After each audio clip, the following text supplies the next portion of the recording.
High Suman, তুমি কি করছো? আমি ম্যাম যুব কম্পিউটার সেন্টারের গড়িয়ায় আমি সিআইটি এর কোর্স করছি। আর আজকে আমার মক টেস্ট চলছে। আচ্ছা, মক টেস্টে কি প্রশ্ন এসেছে?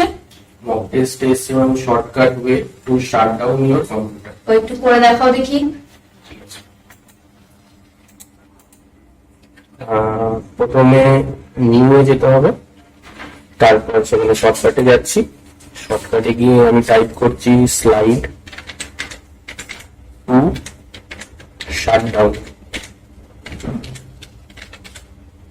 তারপরে নেক্সট করছি, নেক্সট যাবো ফিনিশ, তারপরে স্লাইডটাকে। এবার ম্যাম যদি আমি আইকন চেঞ্জ করি তাহলে এটা রাইট ক্লিক করে প্রপার্টিজে যাব, সেখানে চেঞ্জ আইকনে যাব। এবার ওকে করছি পপআপটাতে, তারপর এই আইকনটা চুজ করে ওকে করে ওকে করছি। তারপরে ম্যাম এটাতে ডবল ক্লিক করছি আর এখানে স্লাইড টু শাট ডাউন আসছে। বাহ, ভেরি গুড।